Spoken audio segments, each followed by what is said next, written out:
Today's Best Country, K103, Waking Up with Whitney, and our Jimmy Carter update this morning is brought to you by Reynolds Roofing, Exteriors, and Coating, with offices in Marion and Cape Girardeau. Go with Reynolds. Good morning, Jimmy. Good morning, good morning.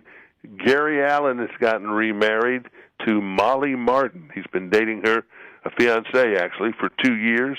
They just got up one morning and said, let's go down to the courthouse and get married, and they did. They said it was kept low-key because that's the kind of couple that we are. He's going to be in our neck of the woods next month. He keeps a low profile, particularly on personal matters. Oliver Anthony, the red-bearded character, he played Rodeo Houston last night, and they were kind to him, but he had the lowest attendance number since 2018, and it was 49,219. But the reviewers were very nice. I think they didn't want to kick somebody when they're down. Probably not the appropriate place for him to play at a big old football. He's not quite up to football standard stuff yet. Barbie. They have made Shania Twain into a Barbie for Mattel's 65th anniversary of Barbie, which will take place on Saturday. They also did Barbies in the Viola Davis, Kylie Minogue, and Helen Mirren. But you can't buy them. It's one of a kind. Oh. That would be a big hit if they would do a Shania Twain version of Dolly. Absolutely. I don't know. They said no. Lights on Broadway are a little brighter because right next to the Garth Brooks sign and the Ernest Tubb record sign it spells out Police, police.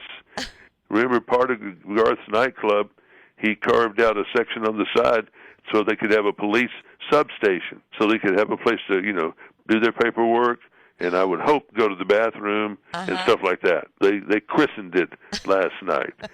Bob Dylan's going to play a bowling alley in downtown Nashville called Brooklyn Bowl, 1,200 seat, March 26th and 27. Rolling Stone magazine, I think designed just to make people mad, did the 500 greatest songs of all time. They got some country in there, no doubt about it, but some that are better. It's just, when you see it in context with everything, the highest country song that made it up there made it to number 63.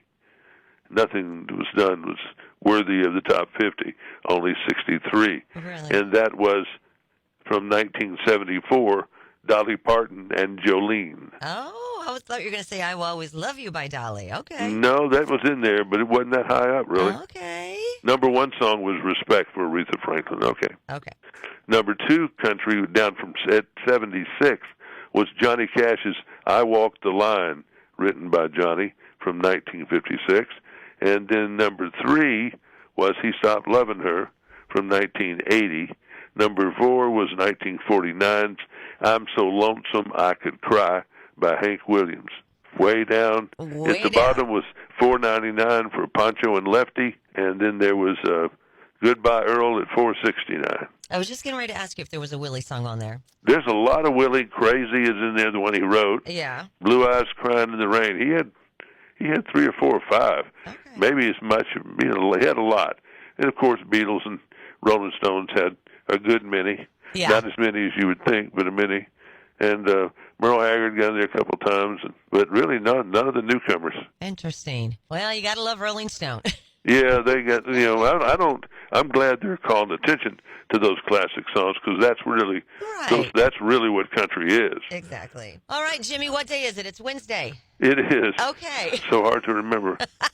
Well, have a good Wednesday. Okie dokie. Thank you very much. Bye-bye. And that is your Jimmy Carter update this morning. It is brought to you by Reynolds Roofing, Exteriors, and Coating, with offices in Marion and Cape Girardeau. Go with Reynolds.